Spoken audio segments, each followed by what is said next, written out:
I've been there for so long, and Google has a very Yeah. strong culture, and people who, so this is a public knowledge that people who are in Google, they call themselves Googlers. So there is like a very strong identity to being in Google. And because of that, like once you leave an organization, in a sense, that identity is gone, right? Right. You, in some That's sense, correct. you die. And so there is like a lot of emotion around that. Like, wait, all my social connections, I'm not a member of that club anymore, right? Like, so there is definitely a lot of um, emotion that comes up around that. Also, identity transformation that happens. Because, like, if I'm not a Googler, like, who am I now after this thing, right? Like, lots of identity related questions. So it took me a while to, process these, and I'm still processing some of it. But I think that anyone who is like contemplating doing this kind of transition, I tend. May I have your attention, please? Welcome to Real Gaijin, unveiling the real Japan, an American expat's inside look. Now it's time for another story from the Read My Lips series of podcasts. Summarized podcast. Today we have yet another special guest. We have someone who has very impressive credentials, spent 11 years at Google in a very high-powered position, is a Ph.D. Arie Meir is actually a personal friend from a couple of years back, have only met him once in person down here in Kyushu, and he has been living in Japan for quite a while. I'll let him introduce himself to you in just a second. But he has relocated from central Tokyo to a northern place, a beautiful place just north of Tokyo. We're going to hear all about that major decision. So today is just a little bit more general. The goal is to be inspirational, essentially, to anyone who has contemplated a major career change or a major life change, maybe moving from a big city to the countryside, that sort of thing. We want to encourage questions. This is a live Ask Me Anything program, so you can put anything you want in the chat and we will read it and ask. Plus, you can ask for a friend unless you specifically say it's okay to mention your name. I won't, but please put your questions and comments in the chat. Also, just more housekeeping, we will get a recorded version out within 24, 36 hours. Okay, so without further ado, Ari, good morning. Japan time. Hey, Mark, thanks for having me here. It is our pleasure. So let's begin as we normally do. Tell us about your path to Japan. And I know you have had quite a path around the world. Where did this all start? Yeah, I was thinking about how to answer it without making it too convoluted, but I essentially had like three Japan chapters. Right now, I'm in my third chapter, but maybe I'll break it. My first chapter is like I fell in love in Japan when I actually met several Japanese people when I was like traveling across Southeast Asia, not in Japan, but in other countries in Southeast Asia. And every time I would meet someone Japanese, like the way that they communicated and interacted and the way that they think when I had a chance to talk to them a little bit more, I found like very inspiring, puzzling, confusing. Like I could sense they're like very different, but at the same time, I didn't have too much interest in Japan in my teens, like some folks do, like in anime or anything like that. So I didn't know much about Japan. But when I kind of started looking into like Japan, what is going on? Is it like a big country? Like is it developed? And I was like, wait, it was at the time was number 2 economy in the world. So, but it's at the same time still so different. And this was like around the same time that also the book, The Memoirs of Geisha came out. So I Oh, picked yeah, it yeah. up and it was like very impactful for me. Like there were like some cultural elements and the book is written in a very vivid way that I picked it up. And I remember like being on the bus and kind of traveling from like Vietnam to Laos, but like picking up this and it was like created all these images. So I decided in my head, I must go to Japan. Like somehow I have to find my way.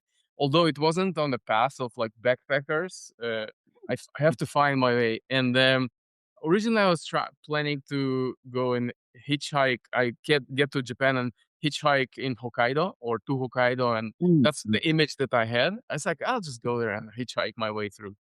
But it didn't work out, so I decided like, okay, what's my next best path? And I found a job. I was an engineer and I found a job essentially that allowed me to move to Japan without visiting. I Oh, wouldn't do it now, but in our 20s, we do things that we don't do maybe later in life. And I moved to Japan without ever visiting it. So I took this job whoa. offer, and I was Huh. basically stationed for 1 year in Japan as an engineer. And I fell in love in Japan then, and the culture and the ethos and the people. But I also realized that, like, for my career aspirations, maybe it's not the ideal place at that time. So that's why Mm. I kind of said, like, okay, a year is enough. Like, and then fate wanted so that, I 10 years later I met my wife, who happens to be Japanese, in New York City of all places. Oh, And that was kind of the beginning of the second chapter, like where we got married in Kyoto, and we oh, ended wow. up spending about a year after that in Japan because it was COVID. We got married in 2020, and we kind of, Um, without planning for it, we kind of spent the COVID, and our daughter was born during that time. oh my. And Oh, this was our first child, our only child, and it brought up a lot of questions about where do we want to raise our family and our daughter. And for a while, between 2020 and now, we were moving between Bay Area. I lived in San Francisco back then. My wife was based in Japan, but we kind of moved between Bay Area and Japan. But then 3 years ago, we decided to shift uh, to basically move most of the weight where we are in Japan, and now we're based here. So that's kind of long, maybe minimally convoluted story, but oh, no, no. of how we ended up coming to Japan. Well, those are some bold decisions that you made, especially the first one of moving to a country full time without having been there once. I'm impressed. I'm not surprised, sorry. Okay. So tell us, though, I mean, backing up just a little bit, because I understand you're originally from Moldova, right? Right. So I was born Wow. in Eastern Europe, in Moldova, and my family is Jewish. So we immigrated to Israel when I was 10 years old. And then, like once an immigrant, always an immigrant kind of vibe. I feel like the idea of moving between countries for me is like very easy at this point. So like I Yeah. moved to Moldova, I moved from Moldova to Israel, then traveled the world, kind of moved to Japan for the first time, then moved to the States, and then moved to Japan again. So I'm relatively easygoing when it comes to like changing your base, so to speak. Yeah, I'd say Yeah, so. yeah. Well, I I can think we understand we that. get the chance.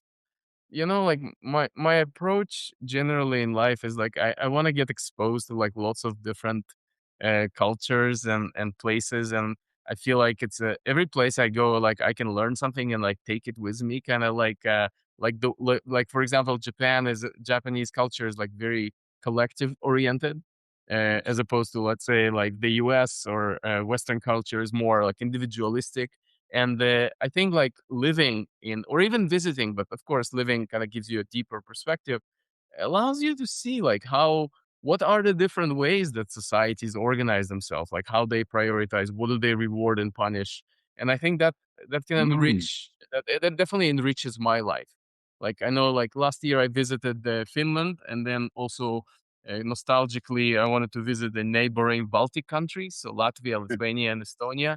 And although they're physically close, but culturally, Finland and Japan, I found to be much, much closer to be next to each other. Like they're both high trust countries, as Ah, opposed to like the Baltic, the kind of post-Soviet countries would tend to be lower trust countries with kind of interesting behavioral implications. But yeah, I feel like this kind of exposure is very, very inspiring and very educational for me.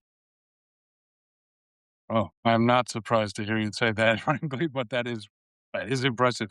A true global citizen here. So I know you're a very humble guy. Tell us just a little bit about your career background. I know you've had a very successful career at Google and you're a Ph.D. computer scientist. Tell us a little bit more about that as background. Sure. So I always wanted, I was always into technology. I was always tinkering and taking apart toys. If you ask my sister, she'll complain to you that I would always take apart her toys and always kind of assemble it back. But then like there was always parts left behind. So I was always curious about how things are built. So it naturally took me to engineering kind of direction.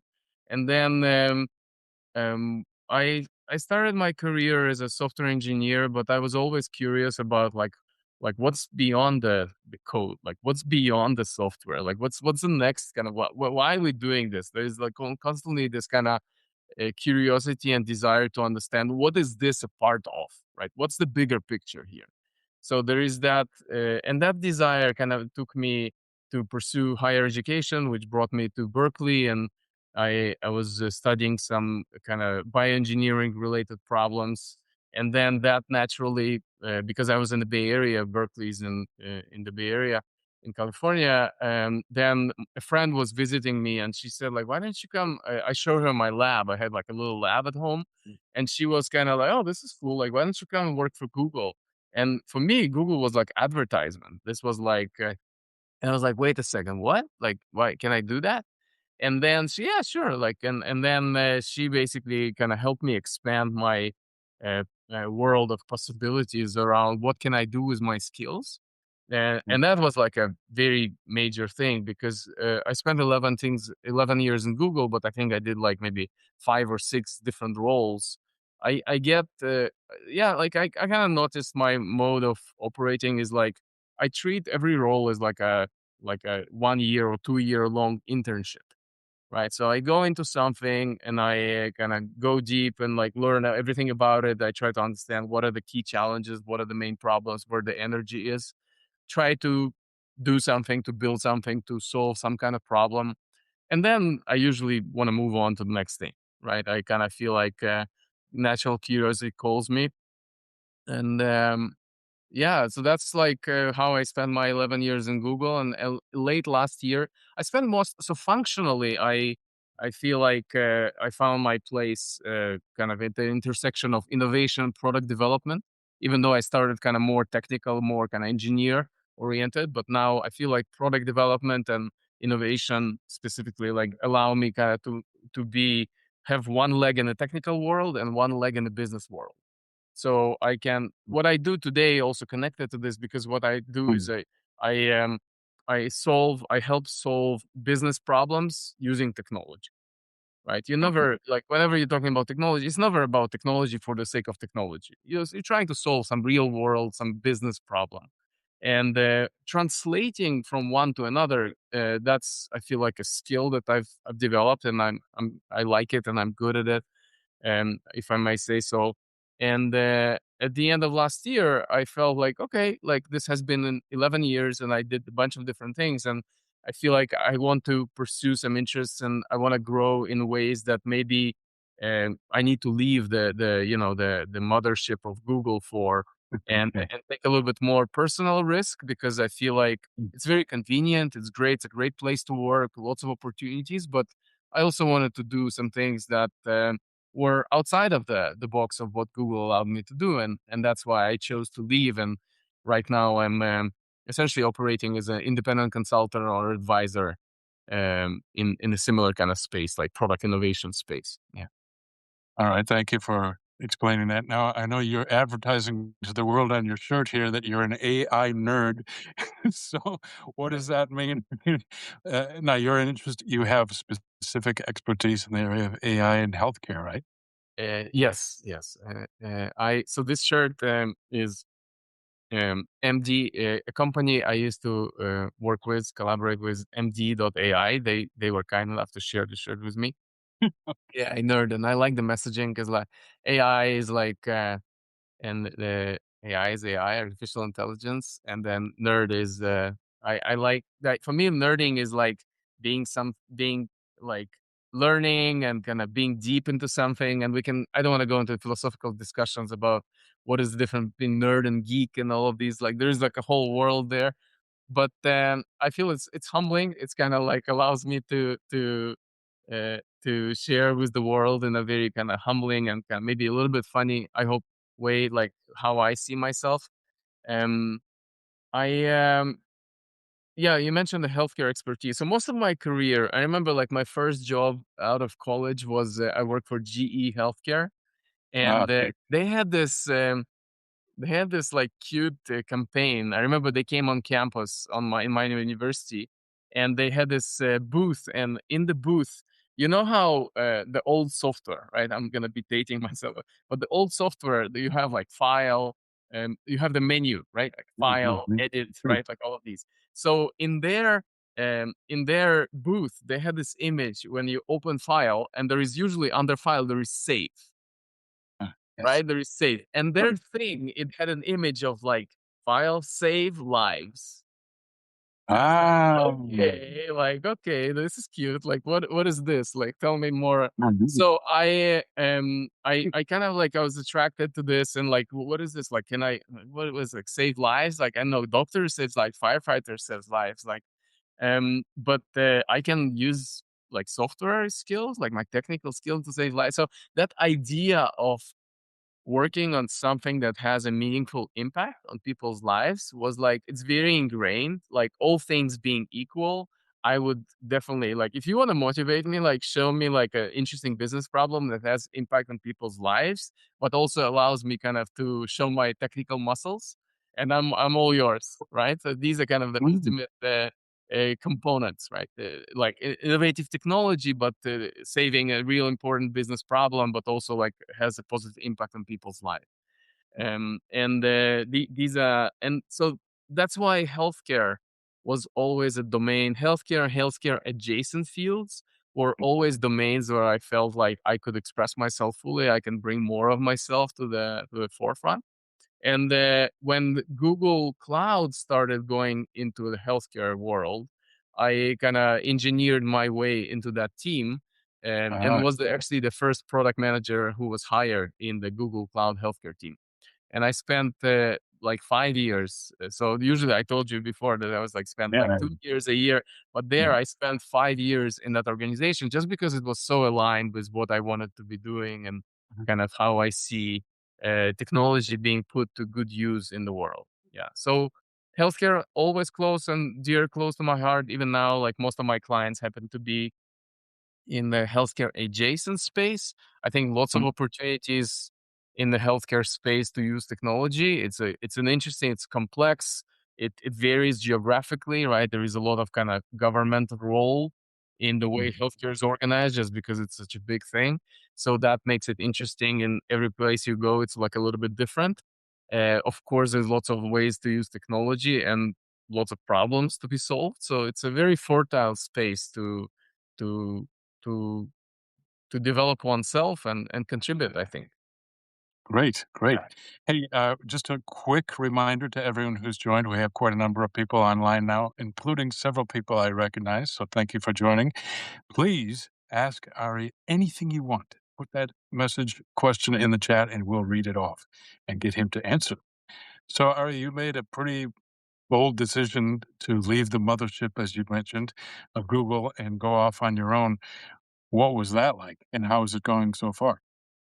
Yeah, it took me a while to kind of to mature to the point that I feel like, okay, this is the right thing for me. I think that it was definitely a lot of emotion came with it and after the fact.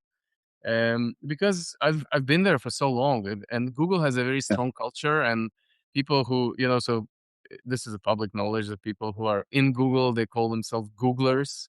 So there is like a very strong identity to being in Google, and because of that, like once you leave an organization, in a sense, that identity is gone, right? Right. You, in some That's sense, correct. you die. And so there is like a lot of emotion around that. Like, wait, all my social connections, all I'm not a member of that club anymore, right? Like, so there is definitely a lot of um, emotion that comes up around that. Also, identity transformation that happens. Because, like, if I'm not a Googler, like, who am I now after this thing, Mm. right? like lots of identity related questions. So it took me a while to, process these, and then I'm still processing some of it. But I think that anyone who is like contemplating doing this kind of transition, I tend to be like very conservative, like especially now I have a family, so I kind of have to think this is not only about like what I want to do. So I would say like design a small experiment. Like for example, if you want to leave your company, like leave them for a week or 2 weeks or maybe a month if you can do it. Like what I found is that when I go for, let's say if I take a week or 2 weeks or even 3 weeks off, I tried these things kind of gradually increasing the sometimes paid vacation, sometimes just like unpaid leave wherever I could. And I found that when it's only a short time, your brain is still in that kind of like, oh, I need to pick up my mail, I need to respond to messages. So like you're not really in that kind of disconnected. You're still on the clock mentally, right? You're still thinking. But if you take a month off, and ideally maybe more, then you can, towards the end of that period, you can kind of get a glimpse of like, okay, like how would it look like if I kind of go on and I transition. So long story short, I essentially did like a series of these kind of experiments and doing these mini sabbaticals, and basically testing this idea, testing this hypothesis that I would be happier, I would be more productive, I'd be more engaged in things if I leave the company, and I had a chance to test it.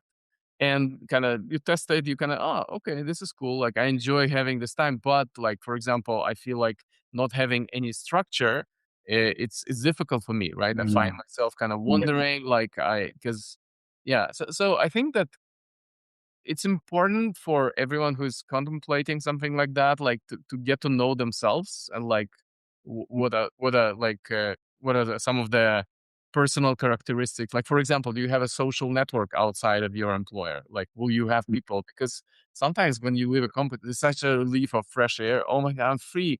But then like, okay, first week is gonna be like a vacation, like honeymoon, like first month like honeymoon. But then, okay, like you're free now what, right?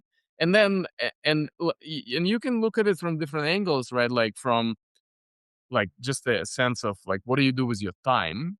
Then if you have like financial obligations, like what are your expenses, like what's the minimum that you need to cover in order to maintain this lifestyle that you have, right? So knowing your numbers, kind of personal finance, I think is a big part of it. The other thing is social, right? Like I definitely did a lot of kind of stakeholder management with my wife because I wanted her to be on the same page. I wanted to, hey, like after this time, I will not be working. Are you okay with that? Like, what kind of feelings does it bring for you? Like of course, there's like the kind of the basic, like, oh, like can we pay the rent? There is that basic thing, but there is also like, well, like how do I tell about my husband now that he doesn't work? Like, what do I say about you? Like, are you unemployed? Are you a consultant? What are you? Right? So there is these kind of questions that pop up that I had to figure out, and together with her, and also like I wanted to see how my family kind of like perceive that. Like my dad is especially, he's like old school kind of Soviet guy. For him, I think that the pinnacle of success was like to work in a office with air conditioning. So like so Okay. that, so wait, you what, you want to leave Google? Like even when I wanted to leave GE, when I was working for General Electric when I was 20, like it's like, wait, what, you were leaving? No, you cannot leave that, right? It's like but now when like Google is like a recognizable brand, right? So he has that. It's like it's easy for him, like he's so like he can tell people that his son works for Google, but now he cannot do it anymore, or at least he can continue saying that. But So what have you counseled him and your wife? How do they answer the question of what does your husband do when he's not with you? right, so well, my wife says like he's a consultant, he's like an independent Oh, consultant. Yeah, that's the easiest, like one word answer. And my dad keeps telling people, yeah, my son used to work for Google. yeah, It's like okay, all right. that's like that's And easier story to say. In reality, what is it that you do for your consulting now? Well, I have roughly, I think of my work right now as three kind of swim lanes. I think of it like this, and not all of them are the same thickness of the swim lane. I spend most of my time now, actually, I found I enjoy working with founders and Uh, CEOs or C-level leadership in general of small to medium-sized companies. And I help them do what I said before, like translate a business problem to a technology solution, right? Like right. navigate, like, for example, many businesses, especially small to medium sized businesses, they are overwhelmed with AI. They're like, they heard, oh, this AI, like, what do I do? Like, how do I use it effectively? Do I use it effectively? Mm, And like, what kind of tools? And every day these tools change. Like, do I need to yeah. worry about this? Is like, should I do this integration? Should I buy this tool?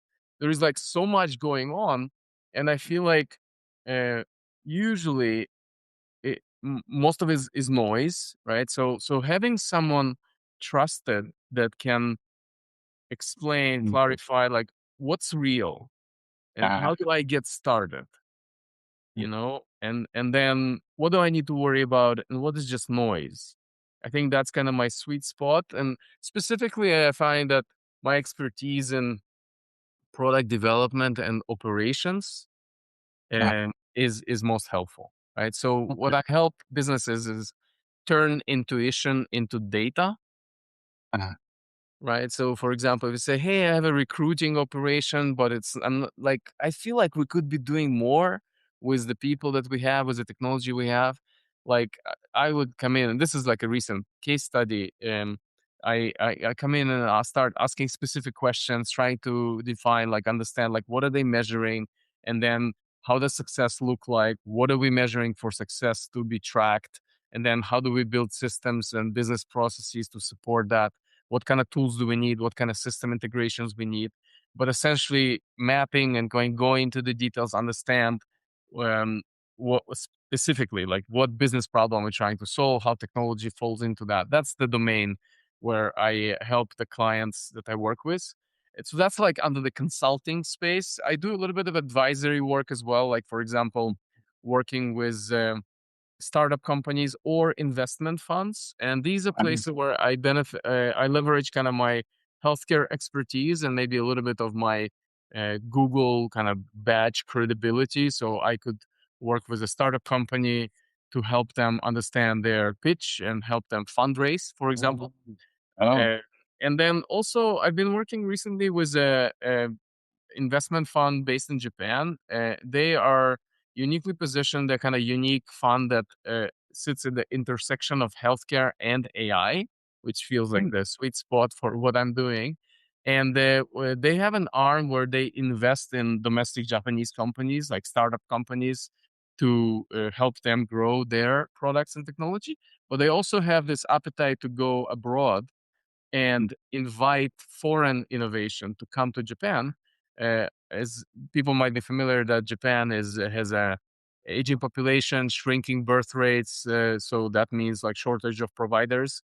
And also, there are some unique things about Japan that make it very amenable for technological interventions. Like technology solutions are kind of very welcome here.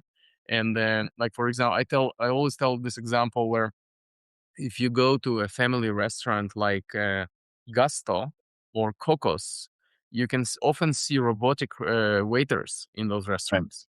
And those robotic waiters, it's very interesting for me to think about, like, the implications and kind of the factors that allowed that to be there. Because, like, for example, when I was a young engineer in GE healthcare, I remember there was a project that I spent probably at least 3 months, maybe longer, on a few safety mechanisms that were basically, when I couldn't understand, why are we doing this? Remember, I told you, like, I'm not like the type that just like blindly technically executes. I want to understand, like, why.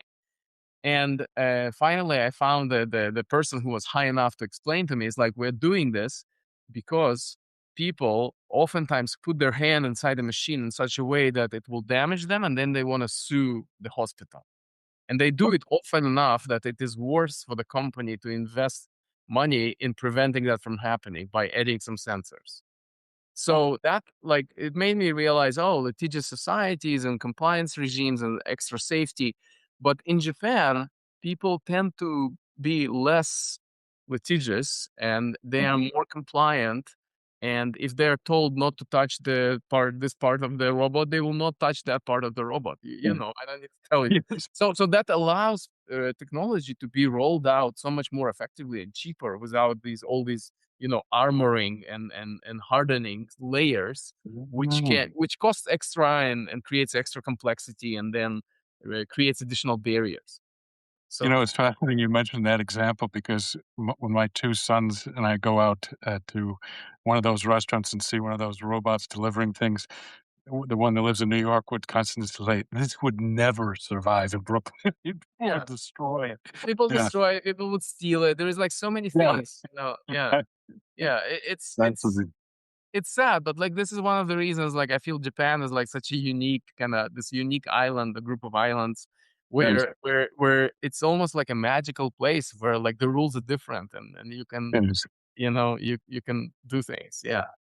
Speaking of unique places, one other thing that I wanted to ask you about is you, in addition to changing your career essentially and branching off on your own, you also relocated from the middle of Tokyo to a beautiful part in the rural countryside. Tell us more about that path because I know it wasn't a direct one. Right. So that's right. So I feel like the idea of wanting to leave the city. I enjoyed living in big cities. I lived in New York where I met my wife. I lived San Francisco kind of it somehow like dug itself a place of in the category of big city. It's not that big. It's actually less than 1 million people.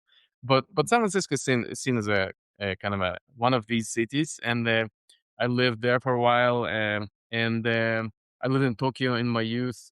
So I do enjoy the big cities, but somewhere just around the time that we started our family, and even a little bit before, I kind of started getting tired from the city. And I felt like, hey, I just feel like I'm getting so much more recharged when I'm in nature. And like what happened, this is like, like coincidence is God's way of remaining anonymous. I feel like somehow my wife, she did some shopping when we were expecting our daughter, and one of the packages that she received had this little brochure that had to do with like rural migration, so Inaka Iju. And I didn't know anything about Inaka Iju at the time, but it suddenly became like, oh, wait a second. And how sometimes you just need to know what is the concept, what's the keyword I need to look up, and then start looking around it and sniffing around it, and then like the whole world opened up to me, and I realized that there is like a lot of regions in Japan that they want to attract different profile of families or individuals, right? Somebody wants, I don't know, redheaded dentists, whatever. Like I'm exaggerating, but a little bit. But many of the like Japan has a declining population challenge, especially in the peripheral areas and small towns and villages, and they're losing lots of oxygen, right? Like, and they're very motivated to bring in younger families, like families with kids, Oh, and right. they're trying to do everything they can to incentivize them, within their means. Like sometimes it means like free childcare, Yes. or they give you like some gifts like local rice or some kind of. Sometimes they offer housing. Sometimes they even give you a free house as long as you commit to living there a certain amount of time. So that's kind of like this idea of rural migration came to my forefront, and I started like the kind of researching it. And I remember I created a deck, a slide deck from the future. It was a deck from the future. It's like, okay, we moved to Japan, we moved to rural Japan. I even found this town that I kind of somehow like saw their promotional video online, and I felt it was like a high-end production video. I was like, oh my God, like this is what I want. It was like all the like eating like kind of seasonal sweets and matsuri, and it was like it was kind of like COVID times. Yeah, so it was like a fantasy world essentially, but the idea is kept alive. And once the COVID kind of travel restriction fell down, we started looking for a place like, okay, let's say if we wanted to do this, right? Because my wife wasn't still on board. She's from Oh, Kyoto, so she has like a lot of opinions about like level of services that needs to be got provided. it. So Tokyo was okay as a compromise, but like she doesn't do like bugs and stuff. Insects is not, even though it's ironic because she's an infectious disease specialist. So I say, like, how can you do the microbugs but not the bug? Like like there is a, and she loves animals and she loves the bacteria, but somewhere in between, the bugs, like they somehow get neglected. But long story short, we started looking for a place, and I knew this has to be like I have to get her on board, right? Because otherwise it will not work out. So we started going, essentially, again, experimental method. Like, let's test it. Let's go find a place that we think we like. Let's stay there for, let's say, a week. Rent. I'm not gonna rent like a fancy accommodation. We're gonna rent like a simple house accommodation, a type of house that we would live in if we moved there. Good idea. So we tested a few places. One of them was in Shiga, close to her parents in Kyoto. I remember. A couple of places in Saitama, a couple of places in Chiba. And, I remember at the time, I'm a very analytic guy, so I still have this Excel sheet somewhere, like Google Sheet, where all the parameters are listed. Okay, proximity from Shinkansen, availability of high quality food, like distance from Tokyo, whatever, and all these parameters and the weights of the parameter, like everything is kind of so organized.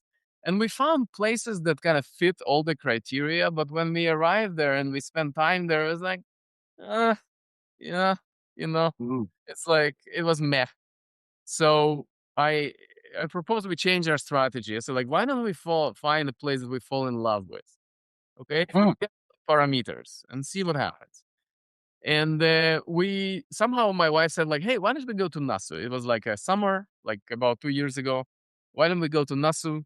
And I've never heard about Nasu. I looked it up and I learned that it's kind of seen as Hokkaido of Honshu, in the sense that it has a lot of dairy products and lots of green spaces. And we loved it. We loved it. We kept coming back here again and again. And then eventually, like some time later, I was like, why don't we just like find a place here? And we rented a house. And then we still have the place in Tokyo, which we kind of use when we go there occasionally. But most of the time we spent here, and we love it here. I tell people, Nasu is not really on the international kind of visiting map of international tourists, but its local claim to fame is that it's one of the summer residences of the imperial family.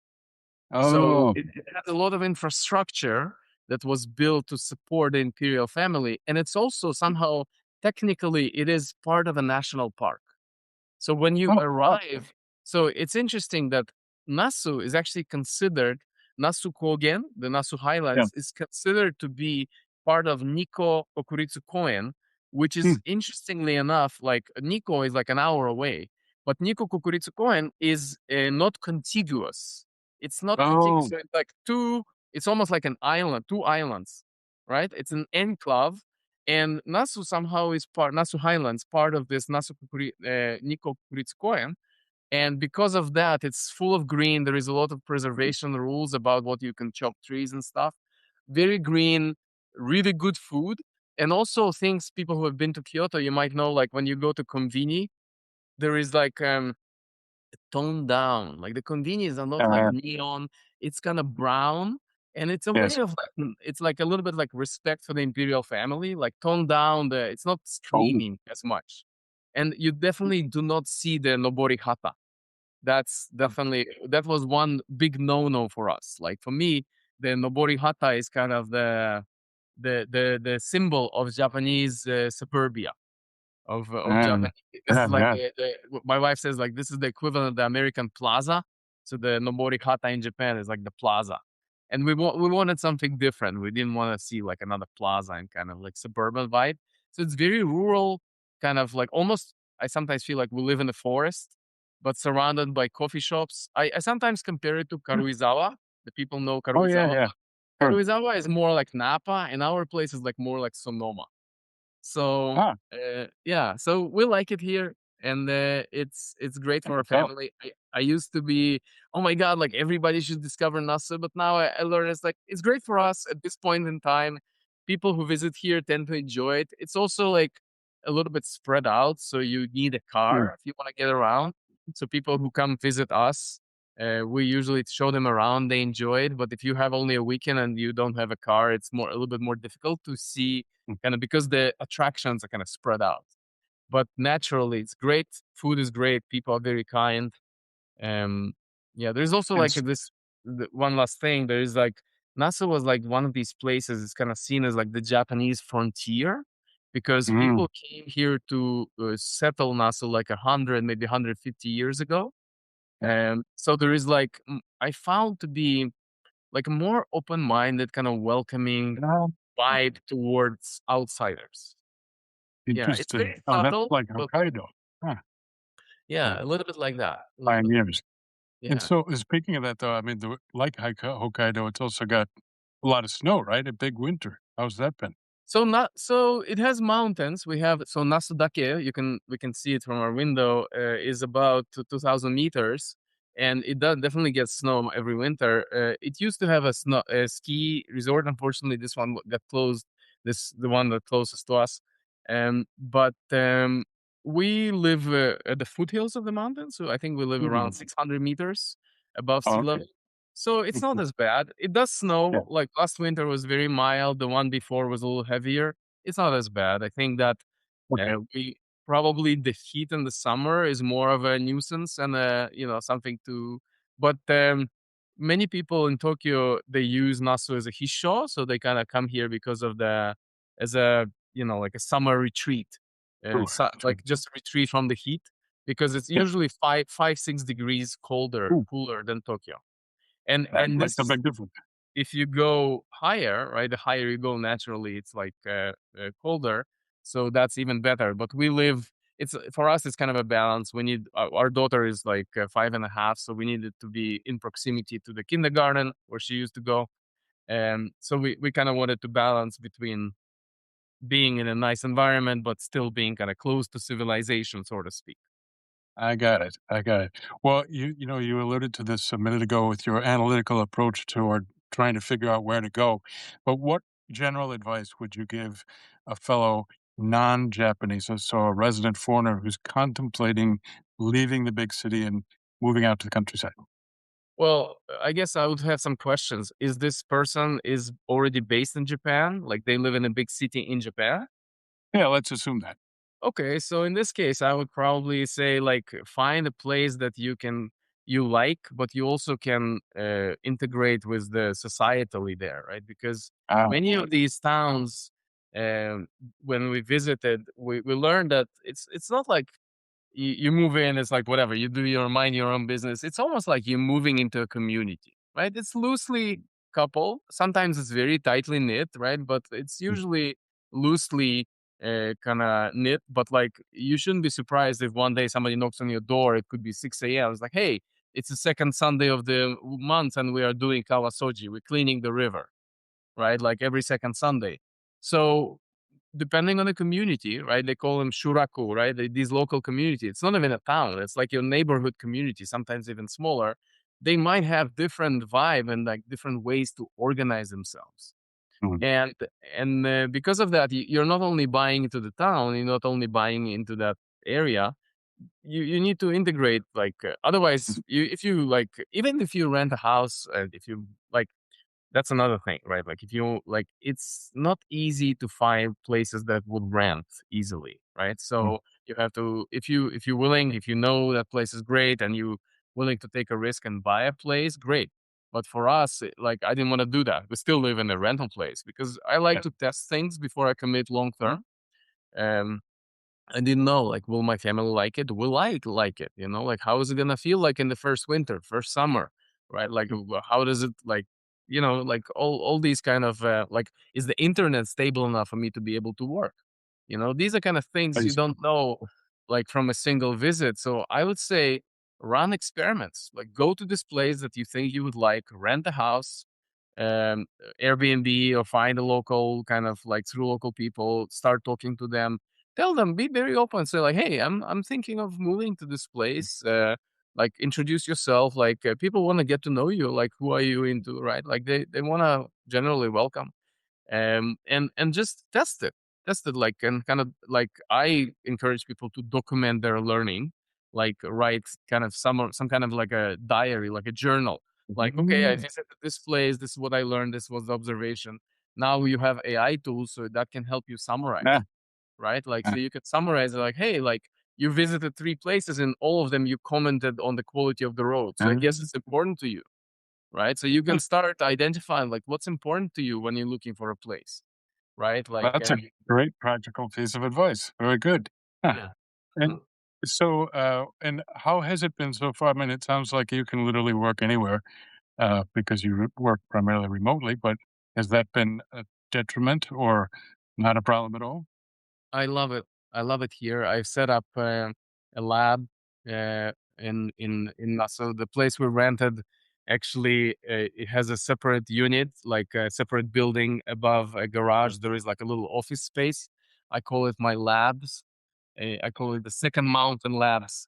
And then, like for example, I'll share like a little anecdote. So my wife sometimes she tries to get my attention, but and she like calls me from the other house. Like she sometimes might like scream, like shout to me, but I sometimes play music and I cannot hear her. So like by the time she shows up here on my doorstep, she's already upset. Like, well, like I've been calling you, like, but this is the first time I'm hearing this, right?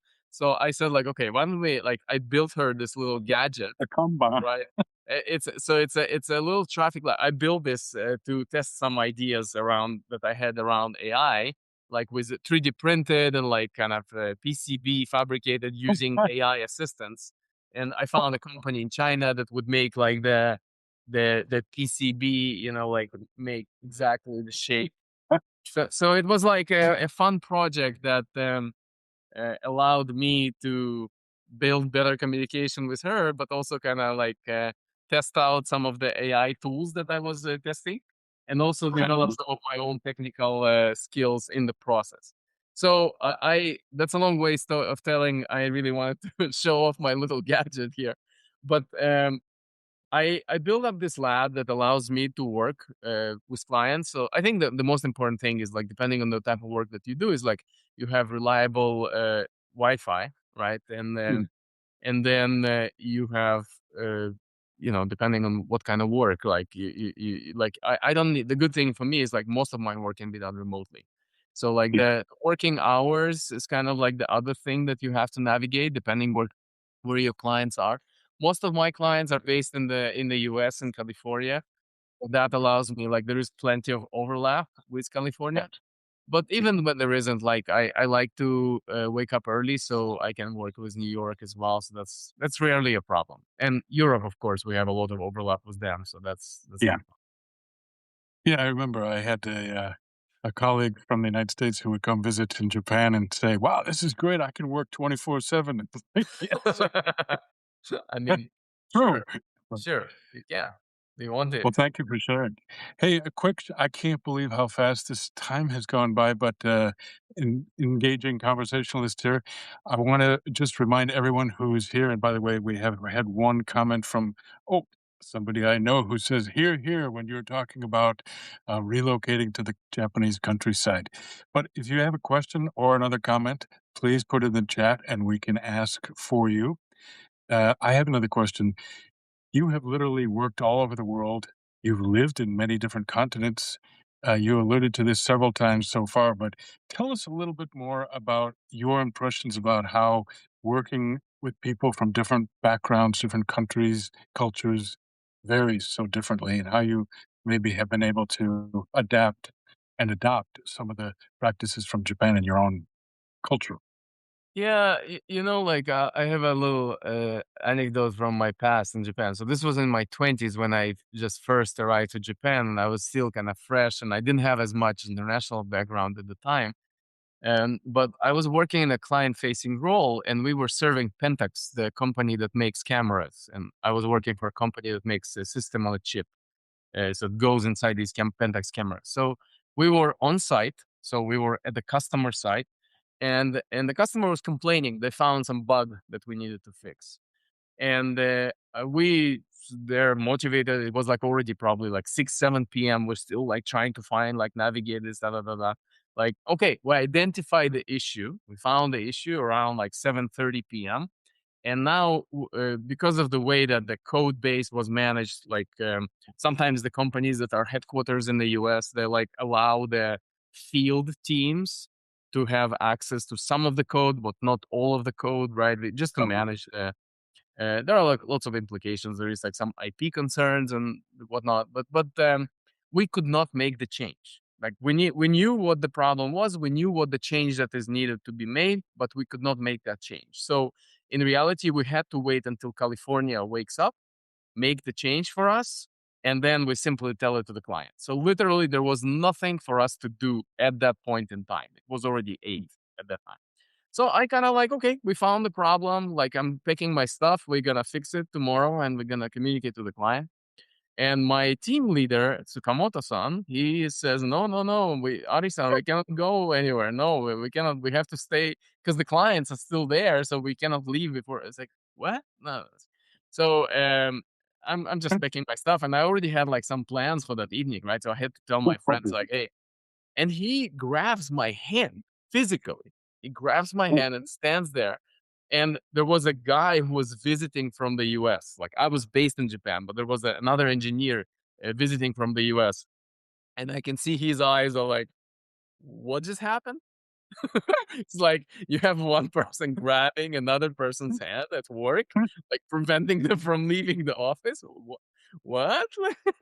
so, so, so this is like a little anecdote, right? You've been in Japan long enough to know that, yeah, sure, like this can happen here.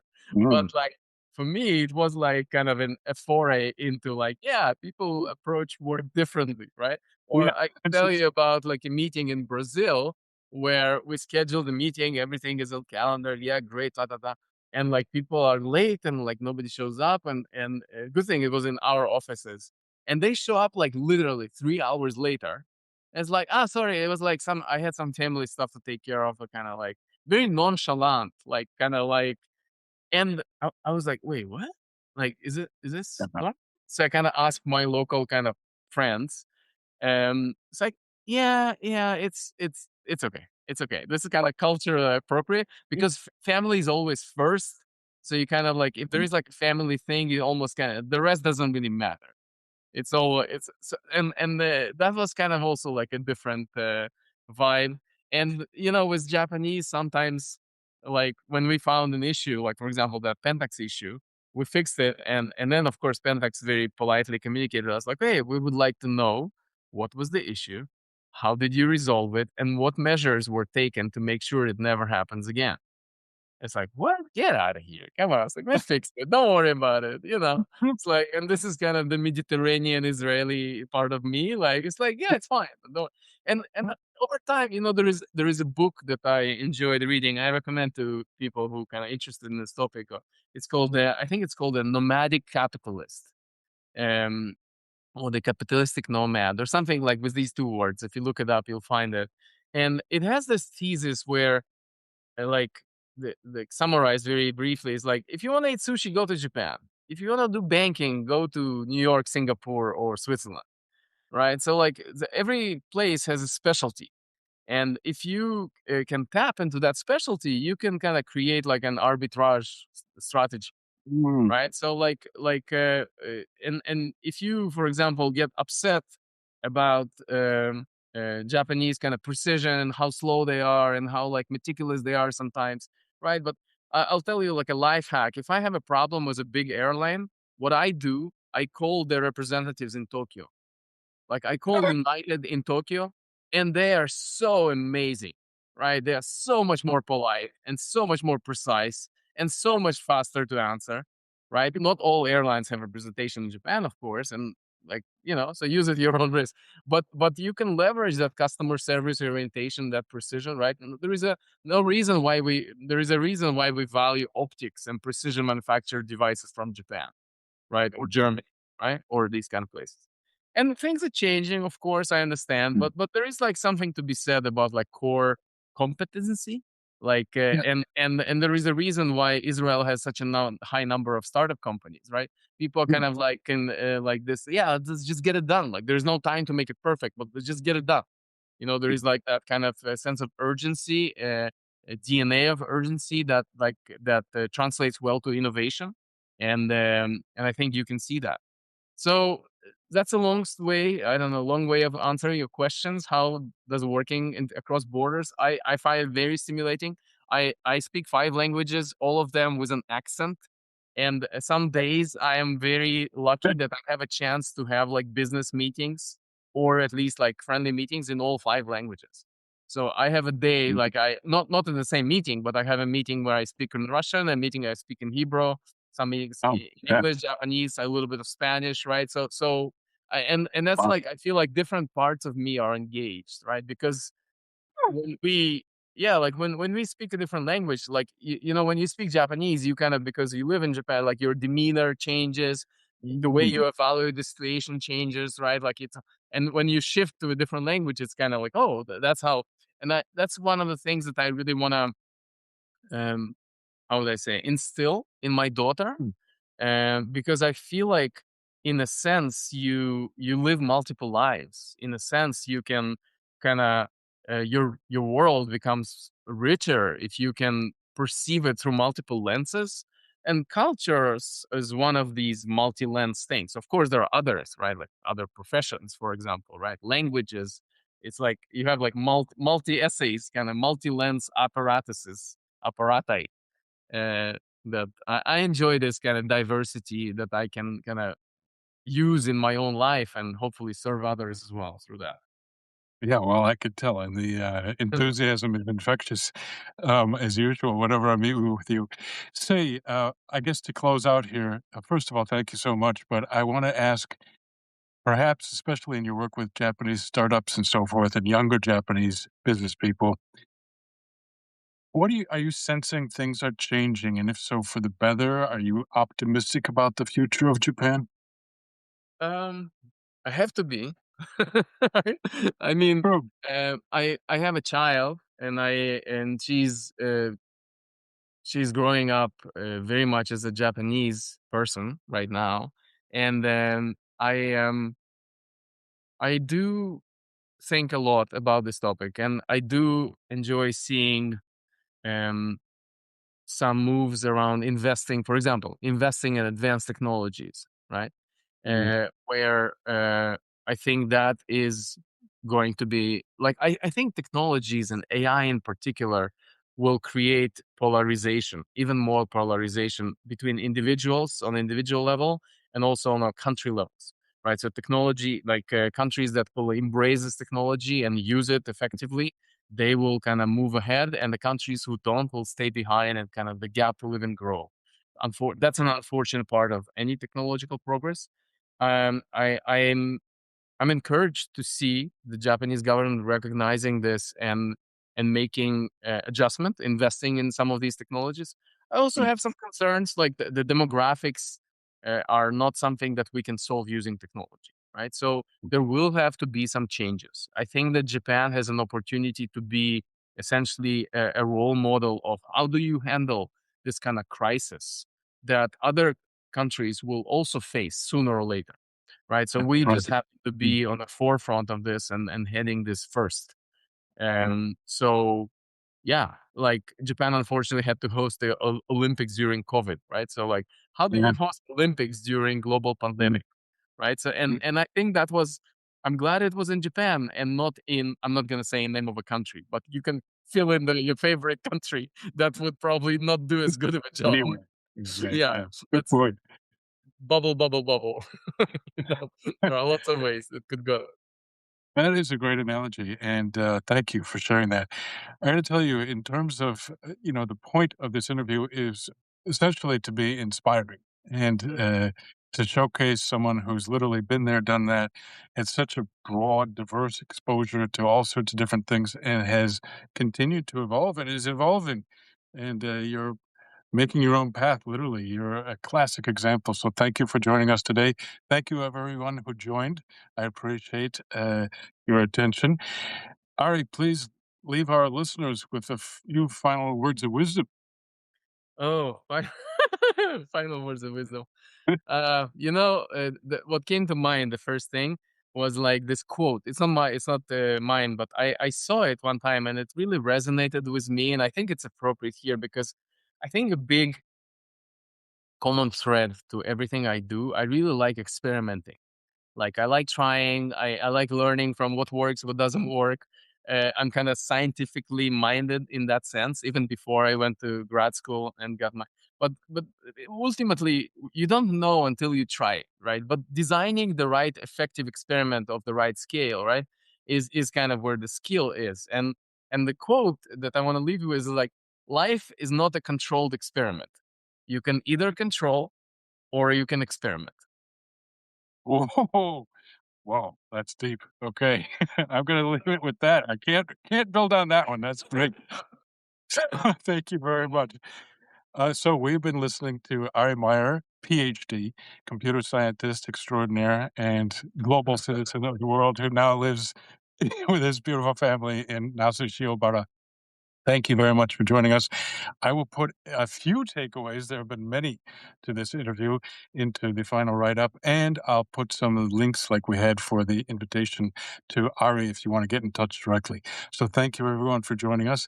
Arie, it's been a pleasure. Look forward to seeing you again. Thank you. Cheers. Bye. Okay. Have a good day. Bye-bye. お疲れ様でした。 Thanks for watching and or listening to another story from the Read My Lips series of podcasts on Real Gaijin. Tell us what you think and be sure to tune in again next time. Woo!